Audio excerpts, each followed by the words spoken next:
Bonjour à tous, bienvenue, merci d'être sur cette chaîne. Alors pour ceux qui ne me connaissent pas encore, je m'appelle Jérôme Stazak, mais qui je suis, c'est vraiment pas important. Ce qui est important, c'est ce que j'ai à vous dire aujourd'hui. Une sonnette d'alarme, un cri d'alerte, un appel à l'union, en quelque sorte. Mais pour ceux qui veulent en savoir un petit peu plus sur moi, je me présente brièvement à la fin de cette vidéo. Alors écoutez bien, ou lisez si vous préférez lire, puisque j'ai retranscrit le texte en dessous. J'ai quelque chose à vous lire d'une extrême importance. Donc ne lisez ou n'écoutez pas si vous recherchez uniquement du politiquement correct, parce que ce que j'ai à vous dire n'est absolument pas politiquement correct, et si vous préférez rester innocent et faire confiance à la pensée dominante, écoutez une autre vidéo ou allez sur une autre chaîne. En revanche, si seule la vérité et l'honnêteté vous intéressent, si vous êtes prêt à voir vos croyances bousculées, lisez ou écoutez bien jusqu'au bout. Alors tout d'abord, je tiens à m'excuser si des fois le son n'est pas de très bonne qualité, montez-le. J'ai un micro, mais je ne suis pas du tout certain de la qualité du son. Donc jouez sur les plus et les moins en fonction de si je parle trop fort ou si le son est bon, alors que je crois qu'il ne l'est pas, ou au contraire s'il n'est pas bon. Alors j'accuse quelques-uns des personnages les plus puissants et les plus influents au monde de se comporter en être totalement déshumanisés, cyniques et destructeurs pour le monde, l'humain, le vivant et les milliards d'individus qui ne pensent pas comme eux et qui ne veulent pas de la vie, ou plutôt de la mort, pourrait-on dire, qu'ils tentent par tous les moyens d'imposer et de nous imposer. Il y a les preuves, hein, pour ceux qui veulent fouiller, vous pourrez fouiller, j'ai mis des liens en dessous. Tout ce que je suis en train d'exprimer, il y a des preuves en quantité pour si on est prêt à regarder, si on est prêt à ouvrir les yeux.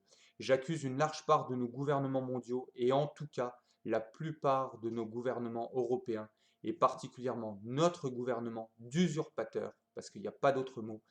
Notre gouvernement est un gouvernement d'usurpateurs, ayant à sa tête M. Emmanuel Macron. Peut-être ont-ils ou a-t-il un quelconque pouvoir, une part d'influence sur ce que leurs citoyens vivent. Certainement aussi sont-ils et est-il la marionnette des mégalomanes évoqués ci-dessus, totalement incompétents pour gouverner leur pays, mais réellement compétents pour servir les intérêts cyniques de leur chef. On est nombreux à s'être dit qu'ils n'étaient pas compétents, mais si, en fait, notre gouvernement est réellement compétent parce qu'ils écoutent les ordres qui émanent du dessus, ils écoutent les ordres qui viennent des multinationales et de quelques mégalomanes cyniques qui veulent notre plus grand mal. Ils nous font croire qu'ils veulent nous bien, mais au contraire, ils veulent nous détruire. J'accuse les individus en tant que personnes, mais surtout en tant que peuple, d'être si manipulables et si passifs face à tous ces crimes commis par les élites qui choisissent pour eux, mais aussi pour nous. Des individus souvent, pour peu qu'on les connaisse un petit peu, pour peu qu'on puisse les connaître et s'en intéresser, qui sont réellement de belles et bonnes personnes, qui portent leur propre fardeau, certes, qui portent leurs propres défauts, oui, mais le plus souvent sont réellement de belles et bonnes personnes. Pourtant, ces mêmes belles personnes, par leurs actes ou leurs absences d'actes, par leur passivité et par leur soumission, contribuent de façon décisive à toutes les aberrations, tous les crimes humains, tous les crimes animaux et environnementaux chaque jour commis davantage.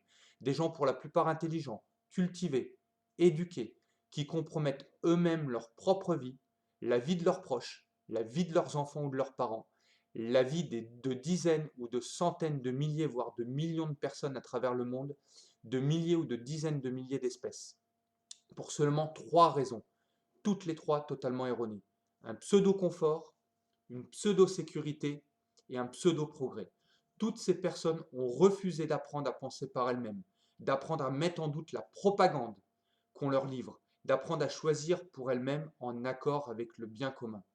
Tous ces individus se laissent contrôler et diriger par les lois du marché, les lois d'un gouvernement illégitime et réellement malveillant.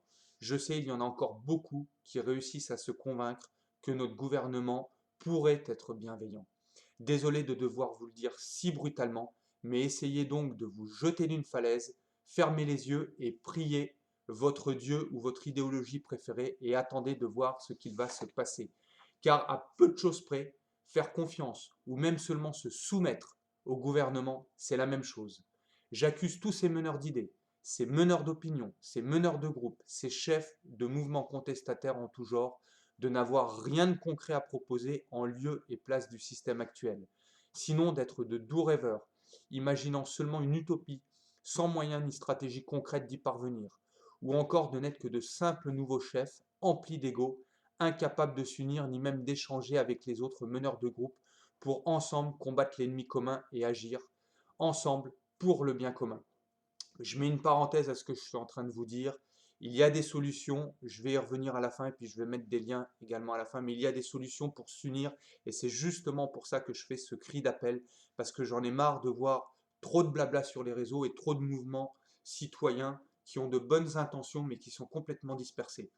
Je m'accuse personnellement, parce qu'il est bien beau d'accuser les autres, mais il faut aussi se remettre en question, je m'accuse personnellement d'avoir trop longtemps cru moi-même en un système pervers et corrompu, d'avoir moi-même offert du temps, de l'énergie et de l'argent à ce système, d'avoir trop longtemps eu confiance aux mauvaises choses ou aux mauvaises personnes, d'avoir moi-même développé trop longtemps de l'ego, de l'orgueil, d'avoir poursuivi de vils intérêts, de n'avoir pas su assumer complètement de saines stratégies personnelles, familiales, professionnelles, communautaires ou citoyennes, d'être passé à travers la richesse personnelle, relationnelle, sociale et financière.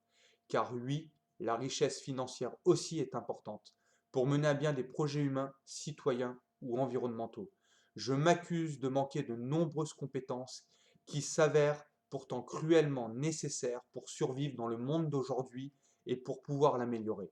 Je m'accuse de n'avoir qu'une discipline sélective en repoussant trop de choses qui pourraient être utiles et bénéfiques. Je m'accuse de me retenir autant à embrasser un destin, mon destin, comme le destin commun, qui se veut nécessaire si l'on veut stopper le monde en ruine qui se prépare à grande vitesse sous nos yeux aveugles. Nous avons des yeux, mais nous ne savons pas regarder. Nous avons des oreilles, mais nous ne savons pas entendre. Nous avons un esprit, mais nous ne savons ni le contrôler, ni le diriger avec sagesse. Nous avons un cœur, mais nous refusons de le suivre. En ces temps troublés, comment ne pas être troublé, révolté, pardon. Non content de nous avoir volé la France pour la vendre au marché, non content de nous voler chaque euro gagné, non content de nous avoir vendu l'eau, on nous taxe à présent l'air que l'on respire. Non content de nous tuer nos aînés, ils kidnappent la conscience et la pensée de nos enfants. Ils sont en train de prendre notre dernière liberté. Et après, on fait quoi? On continue de râler et on se défoule sur les réseaux, mais on reste fataliste, on peut rien y faire, on remet en cause, on s'oppose, on attise la haine, on prend du recul. Les religions, comme toutes les idéologies, qui sont toutes des fictions, ont toujours tué quantité effroyable d'innocents pour convertir de force des infidèles, pour punir les mécréants ou les kafirs, pour coloniser, pour gouverner par la peur, la manipulation. L'histoire de l'humanité pourrait faire une longue série Netflix sanglante. Elle regorge de crimes, de tueries, de trahisons, toutes plus écœurantes les unes des autres au nom d'un être suprême, d'une croyance, d'une doctrine que chacun pense évidente ou bienveillante, qu'il veut imposer aux autres si nécessaire, c'est si important, par la force et la violence. Coup d'épée dans les entrailles, il y a quelques siècles. Armes à feu, décapitation et torture aujourd'hui. Les dommages collatéraux, qu'importe puisque c'est pour la bonne cause. Comprendre que chaque religion est avant tout un outil politique pour gouverner, comprenez pour soumettre. Un peuple, puisqu'il est plus facile de commander des croyants que des pensants. Le pensant cherche à découvrir la vérité. Il questionne, il veut comprendre. Le problème pour les politiques, c'est que lorsqu'un peuple cherche, lorsqu'un peuple réfléchit, très vite, il comprend qu'il n'a pas besoin de dirigeants. Il peut organiser collectivement sa vie sociale, définir des règles démocratiques, réellement faites pour le bien commun et pour l'intérêt collectif. Un peuple qui pense rejette nécessairement les injonctions verticales imposées par une oligarchie de soi-disant sachants. Les politiques veulent presque toujours des peuples pas ou peu éduqués et surtout incapables de penser de par eux-mêmes.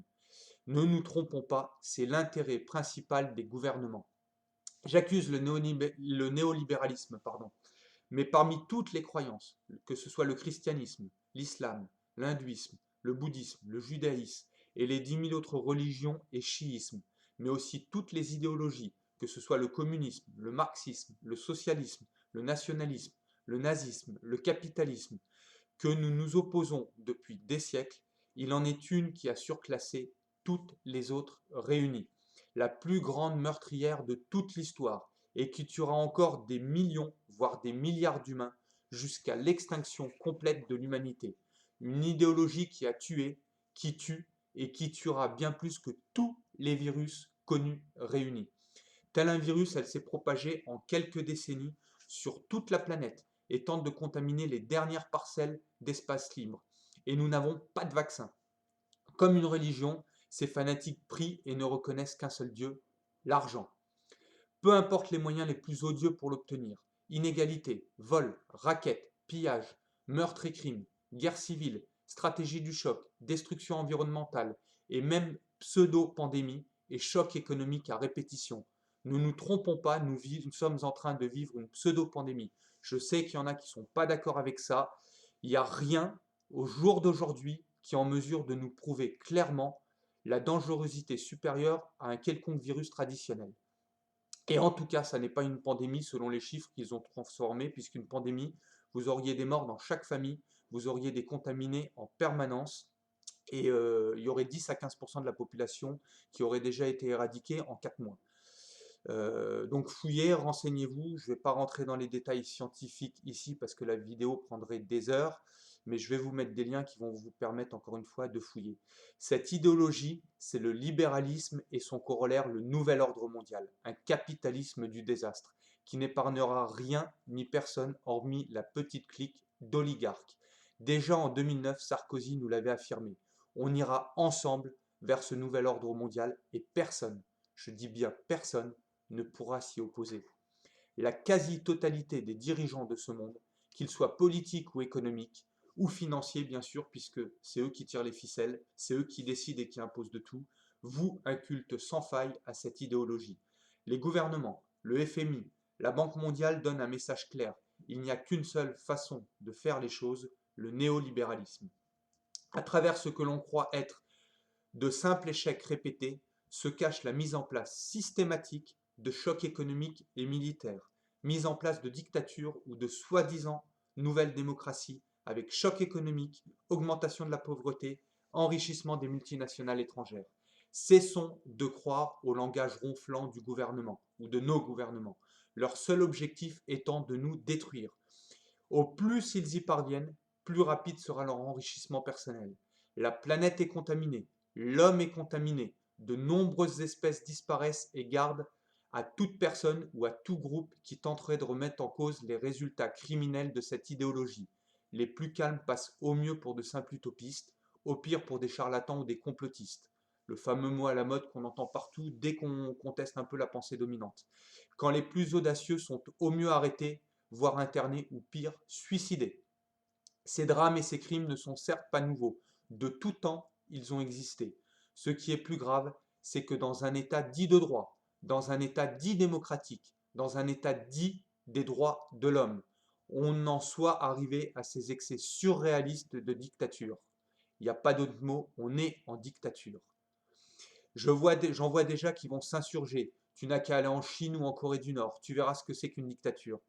C'est un débat stérile, je vous le dis tout net, c'est un débat stérile du nivellement vers le bas. Parce que c'est pour l'instant pire ailleurs, on doit tout faire pour leur ressembler le plus vite possible. Je vous pose la question. L'incohérence du néolibéralisme. Rappel de la définition du mot liberté. Premièrement, la liberté, c'est un état de quelqu'un qui n'est pas soumis à un maître. Deuxièmement, la liberté, c'est la condition d'un peuple qui se gouverne en pleine souveraineté. Troisièmement, c'est le droit reconnu par la loi qui ne fait ni l'objet de pression, ni de préjugés, ni d'une autorité quelconque, c'est-à-dire la liberté politique, la liberté de la presse, la liberté de penser. Dans la liberté du marché, c'est l'état primordial du néolibéralisme, aucune de ces trois définitions n'est respectée.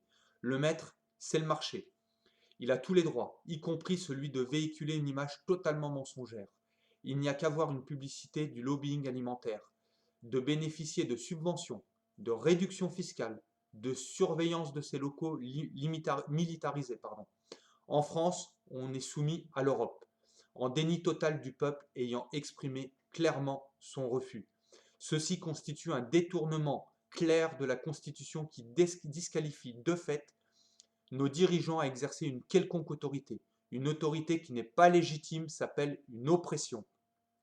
Les médias dominants, touchant des subventions, absence de débat démocratique, rejet des médecins et des scientifiques ne répondant pas aux normes internationales dictées par le marché. Pour rappel, la liberté des uns s'arrête là où commence celle des autres. Qu'en est-il de la liberté du marché?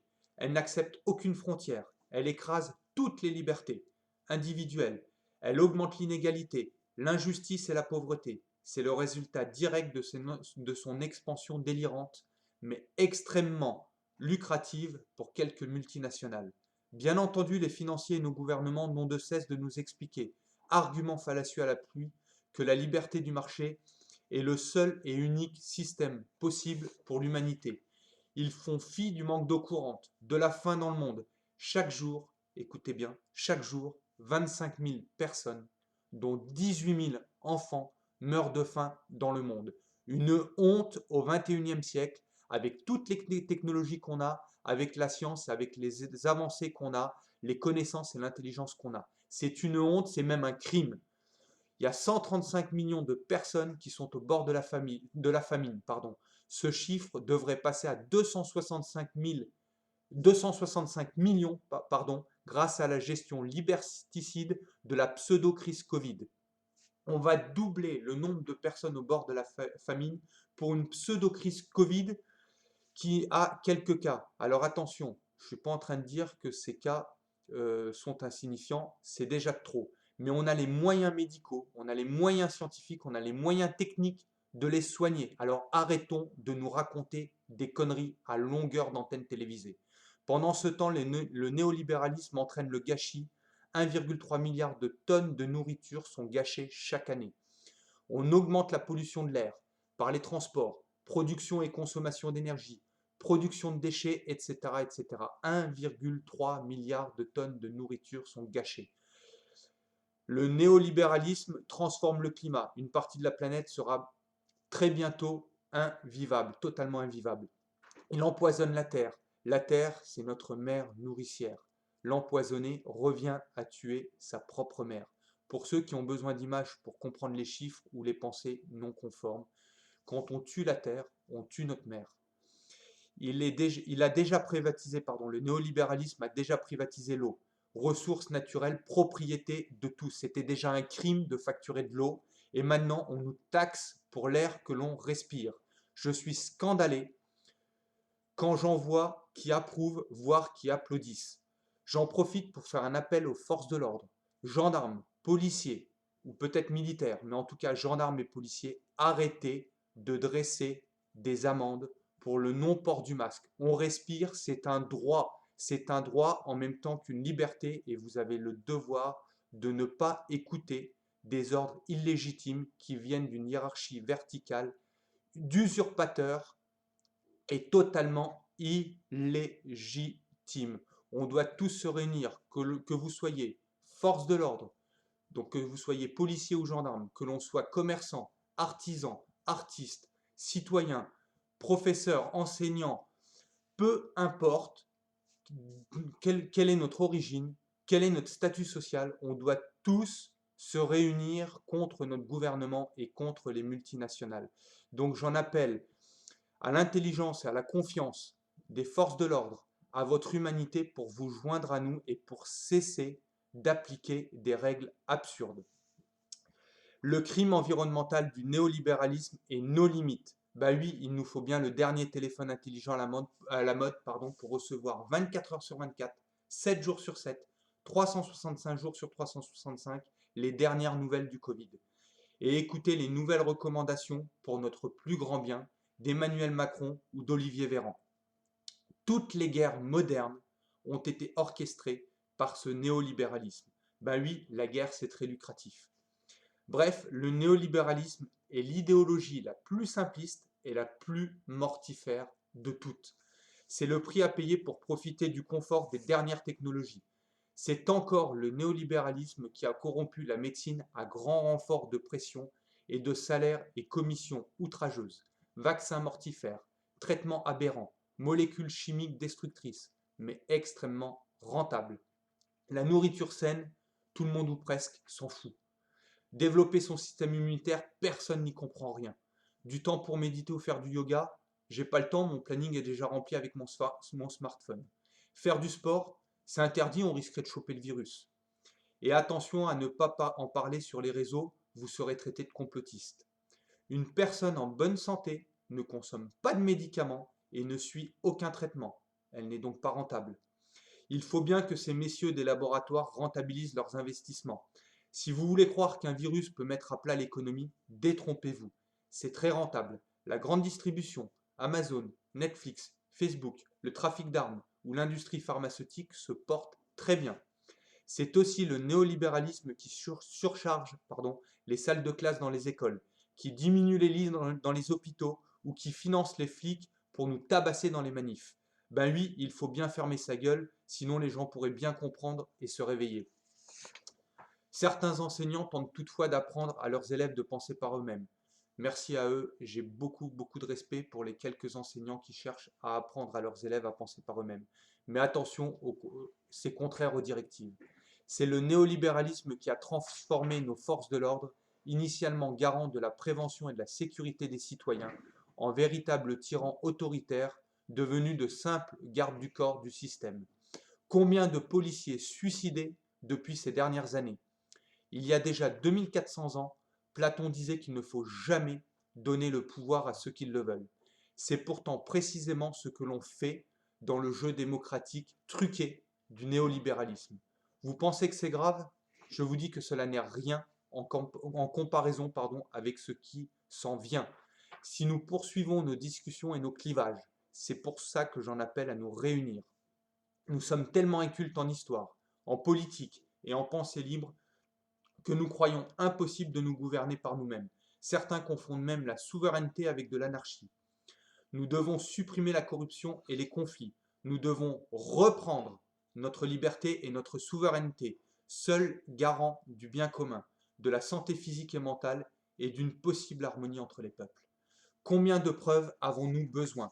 C'est un cri d'alerte, mes amis, en même temps qu'un appel à s'unir, car seulement s'accuser et accuser les autres ou le système et ne rien faire revient à se résigner, alors s'unir pour agir revient à rendre possible un nouveau paradigme pour le monde de demain.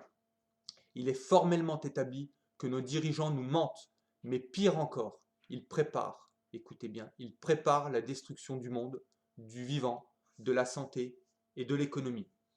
Le plan d'un grand chaos est déjà lancé. Ils veulent un grand reset, visant à nous soumettre totalement à l'ultralibéralisme et au nouvel ordre mondial, dont seule une poignée d'élites mégalomanes bénéficiera. Cessons d'avoir peur en nous laissant manipuler par les médias et par quelques psychopathes.